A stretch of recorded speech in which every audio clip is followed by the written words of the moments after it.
Hello and welcome to this Gander at the Gospel. I'm Pastor Dave Schreffler. I'm the pastor of Trinity Lutheran Church in Lemoyne, and it's time to take a gander at the Gospel. It's time to stretch our necks to see where God might be calling us through the words of Jesus Christ, the teachings that we read in the Gospels. And we look at the Gospel for the Sunday coming up. This Sunday is July 12th, 2020, so we are looking at still from the Gospel of St. Matthew, the 13th chapter, verses 1 to 9 and 18 to 23. That same day, Jesus went out of the house and sat beside the sea.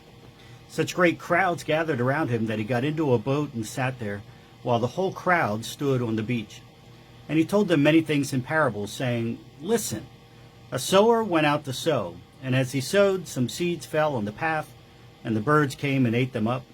Other seeds fell on rocky ground, where they did not have much soil, and they sprang up quickly, since they had no depth of soil. But when the sun rose, they were scorched, and since they had no root, they withered away. Other seeds fell among thorns, and the thorns grew up and choked them out. Other seeds fell on good soil, and brought forth grain, some 100-fold, some 60, some 30. Let anyone with ears listen." Hear then the parable of the sower. When anyone hears the word of the kingdom and does not understand it, the evil one comes and snatches away what is sown in the heart. That is what was sown on the path. As for what was sown on rocky ground, this is the one who hears the word and immediately receives it with joy. Yet such a person has no root, but endures only for a while, and when trouble or persecution arises on account of the word, that person immediately falls away. As for what was sown among thorns, this is the one who hears the word, but the cares of the world and the lure of wealth choke the word, and it yields nothing. But as for what was sown on good soil, this is the one who hears the word and understands it, who indeed bears fruit and yields, in one case 100-fold, in another 60, and in another 30. The Gospel of the Lord. So, what we have here in the 13th chapter of Matthew is one of Jesus' parables. And it's the parable of the seed and the sower. Now, Jesus liked to tell stories. I don't think we need to, that's not new information for most of us. This telling stories was the way to share ideas, to get people's attention. His stories were told, in a way that it made people laugh. It made people mad. It made the listeners feel good. His parables shocked people. They befuddled others. They made people like his disciples confused, but also enlightened. His stories really were the product of sheer genius. And he used this style of teaching for a reason, right? Of course, they were an oral society, meaning that most of the people couldn't read or write. So the way that you got information across, you told stories. And so Jesus told stories as well, but he wanted to get the people to do more than just listen. He wanted to challenge their understanding of life and of course, God's reality in the world. He wanted to make people, including you and me, uneasy. And that's why his parables were so powerful. And it's why we need to resurrect the power of his parables. We need to resurrect those stories in our lives today. So, applying the parables to our modern artificial intelligence induced algorithm infected lives, the parable of the sower and the seed still challenges. It still produces questions for us to ponder. Questions like, why does it seem that the sower has so many seeds to sow that it's almost like he's wasting the seeds? He sows them, in that prodigal manner, like the story of the prodigal the parable of the prodigal son. He's sowing seed, and there seems to be no end. He casts the seed all over the place. Can we say that the sower sows indiscriminately? he's not even looking for good soil, right? He's just sowing wherever the seed will go and hoping for the best. Most of the time that Jesus tells a parable, he might say, the kingdom of heaven is like, depending on the gospel, he might say the kingdom of God is like. So he's trying to tell a story to make a comparison. So, I did a Bible study by Amy Jill Levine on the parables of Jesus, and, she described the issues of parables and different ways that you can interpret them. And some can be looked upon as metaphors, some can be looked upon as similes, and some, of course, can just be a story about a sower who sows seed, right? We can take them literally. So, in looking at this parable today and what we can do with it, I think one of the ways we can look at this parable today is, the lesson that we might take is the parable begins where it ends, right? The kingdom of heaven, inaugurated by Jesus Christ, is not going to happen without many setbacks and failures. In fact, when we look at this parable, only 1/4 of the efforts of sowing seeds meets any kind of success, falls on any kind of good soil. So I want to take an interpretation of this parable, and hopefully it'll give you something to think about. So let's launch into that. Okay, so the seeds are ideas, right? In particular, the ideas are the teachings of Jesus Christ. In hearing the interpretations about the words of Jesus, when we hear those words, it requires having an open mind, willingness to learn, to examine what those stories mean to us in terms of our spiritual growth, in terms of our everyday living. And sometimes we know that these ideas, these words from Jesus, come to us, just a little bit at a time. This is what we mean by sowing one seed at a time, right? We're sowing the seeds of God's word. We're hoping something, might be planted in good soil in our listening and our hearing and our thinking. This is called planting seeds, right? As pastors, we cast that seed, and we hope people process that information in new and different ways, and it's going to hit soil depending on where they're coming from in their attitude, in their belief system. So when we're considering the words of Jesus, Jesus is casting out this story about sowing seeds, just like those people in first century Galilee understood the farming practices of the day. We in our 21st century society understand mainstream thinking, mainstream consensus, based upon, financial practices, based upon our everyday livings, right? So we can say that when the seed is sowed along the path or along the road or upon the path or upon the road, we can say, well, that's the path that is well traveled. So we can call that mainstream thought, right? If seeds, the ideas of information that is presented to people are part of the mainstream thinking, then it is going to be something that they will accept. And if it's not it's not something that they consider to be mainstream, then there's a chance that it's not going to be accepted. The defense mechanisms of the mind are represented then by the birds that come along and devour the seeds, right?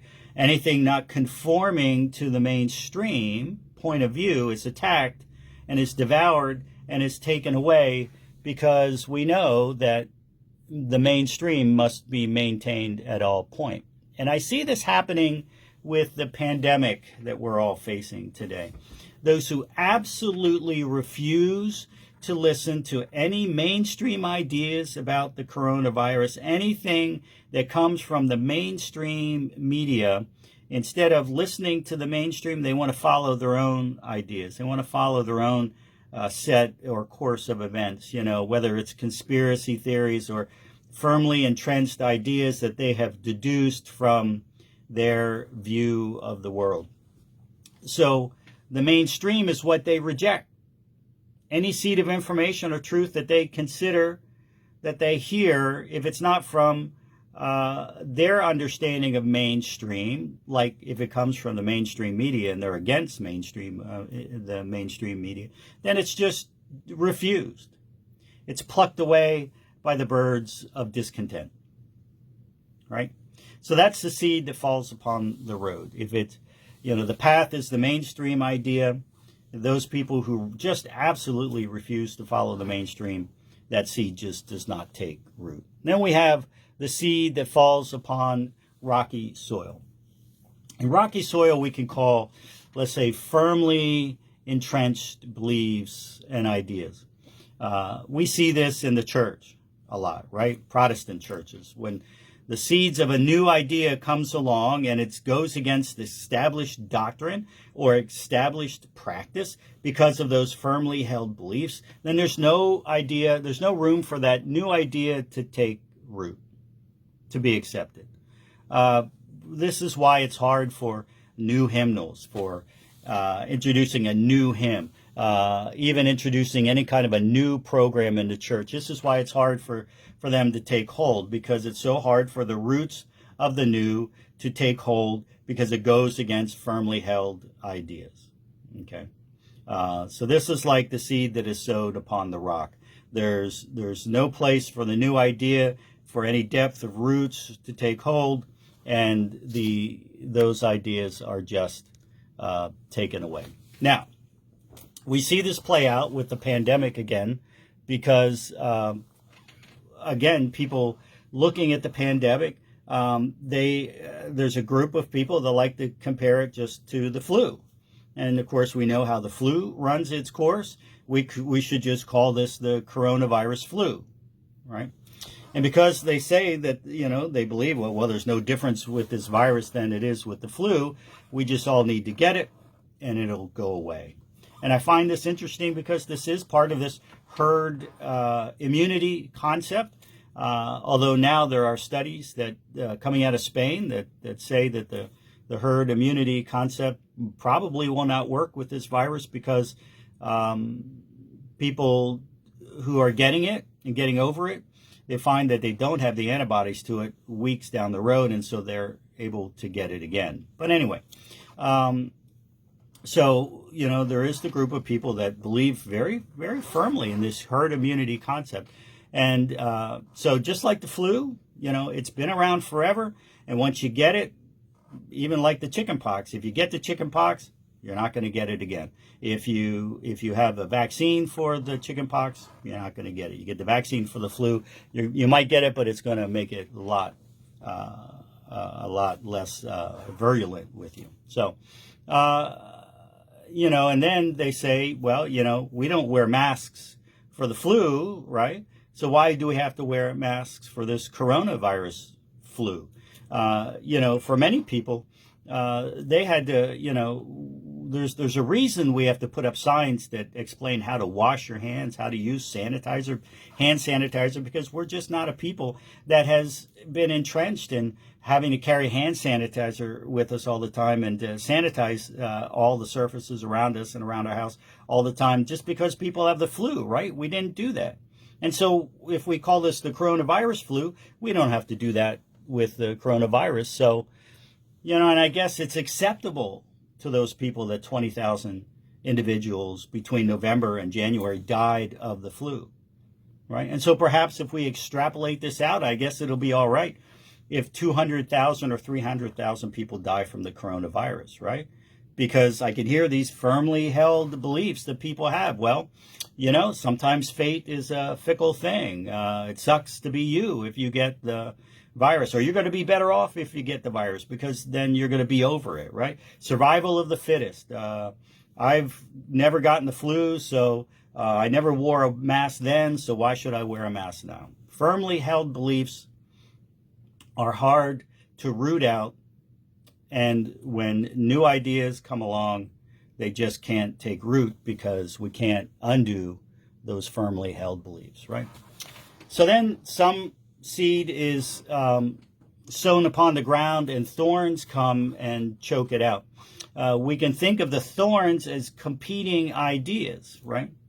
We all have an ego within us, and I don't want to use psychological term, but the ego is what drives us to make decisions in our lives. You know, the ego is our concern for ourselves, and oftentimes because of the ego, because of our understanding of ourselves and how we are seen, how we see ourselves in the world, sometimes it's hard to understand the difference between false ideas and true ideas, right? They oftentimes all seem to have equal value, or in many cases, the false ideas are more attractive to us because they're structured to be a little bit easier in understanding something than the truth is. We all know how difficult it is to find truth in this world anymore. We know how hard it is to hear something in the media and just think in our minds, what is true,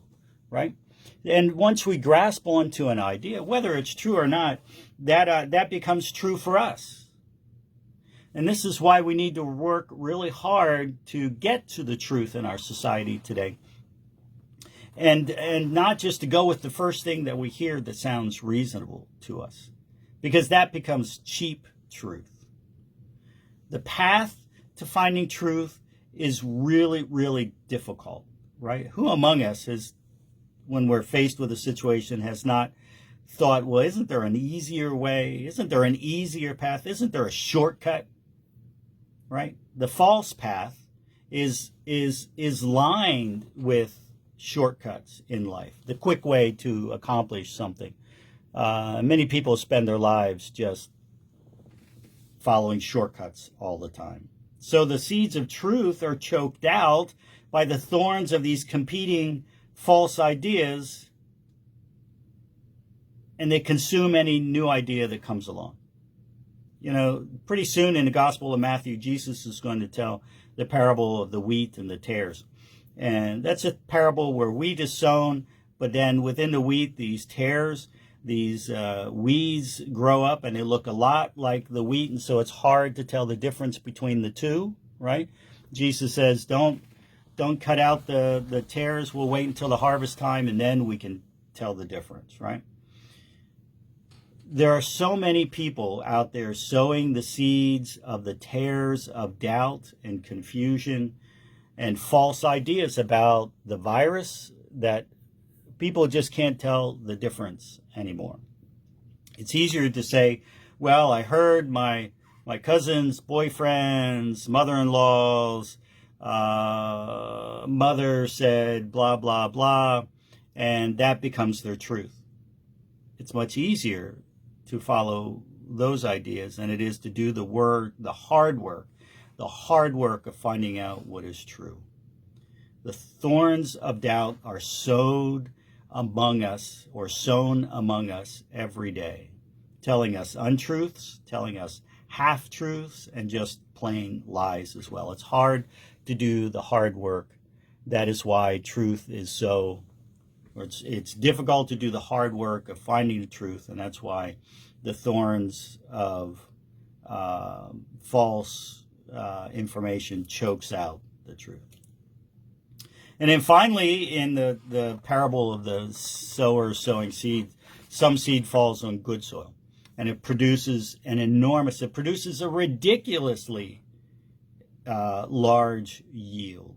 And we can consider the good soil in this example that I've been giving, people who really do struggle to keep an open mind and are willing to consider new information and new concepts. Here the seed falls on that good soil of having the open mind, and it takes root. It takes root because their foundation of truth is something that they really rely on and they really want to see grow in their lives. And then they, as people, grow spiritually and emotionally and in intellectual ways. We all know that when seed hits good soil, we know how it produces growth, right? We see, corn grow tall and green. They always said knee high by the 4th of July, where I grew up in Millersburg. My gosh, it's chest high now by the 4th of July, right? We know those really healthy stalks of corn. We know melons are, when they're healthy, they grow big and strong. Tomatoes turn that deep, rich red color. when the words of Jesus' teachings, the seeds of Jesus' teachings fall on good soil, the good soil of our open ears and our open minds, then we grow healthy in minds and bodies, and people who are transformed into loving, grace-filled disciples, treating everyone with respect, treating everyone with gentleness, treating everyone with the love of Christ. And so we then become people who go forth sowing the seeds of Jesus' love and grace by caring for others, seeking to have an impact on their minds, their hearts. In sowing these seeds, we become people who are just so happy and willing to serve others, looking to improve their overall quality of life, not only to them, but the entire community. You know, we listen to this parable of the sower and the seed. We realize God has plenty of seed to cast. There's no end to God's seeds of love and mercy, forgiveness and grace. The sower, you know, if we look at this as God is the sower, he sows seed wastefully. He sows them prodigally. He sows them without forethought, right? He doesn't seek certain soil. The sower thinks, you know, it doesn't matter the soil. The sower is more interested in sowing the seed. And God just sows these seeds of love and mercy and grace, and he sows them every day in our lives, day after day after day. And I would say the best of us, depending on the day, especially in a time like this pandemic, the best of us may only actually hear those words, may actually find that those seeds sink deep into our soil of understanding and hearing. That may only happen 1/4 of the time in our lives, while the rest of the time God's word, God's seeds of the teachings of Jesus are choked out, or they're stamped out, or they're drowned out, or they're shouted out, or we turn our backs to the path that Jesus is calling us to, sticking our fingers in our ears because we're looking for an easier path. The good news, my friend, God is never going to give up on us. God's never going to give up. God's going to continue to sow the seeds of Jesus' love, mercy, forgiveness, and grace day after day after day. God doesn't give up on any of us. God also isn't looking to sow the seeds of doubt and confusion and division or half-truths or misstatements. So why should we allow those seeds to take root in us? We need to do the hard work of discernment and listening and allowing God's teachings, the seeds of Jesus' teachings, to take root in our hearts and our minds. Those with ears, I really hope that you listen to this Gander at the Gospel. So, that's what I have this week. Thank you for joining me in this Gander at the Gospel. Remember, your faith is not what theologian you follow. Your faith is not what church you go to. Your faith is a living, active, breathing, allowing the seeds of Jesus' teachings to take root and to grow deeply in your heart, and then casting those seeds, sharing those seeds with others. Keeping that in mind, be someone's thankful today. God bless you.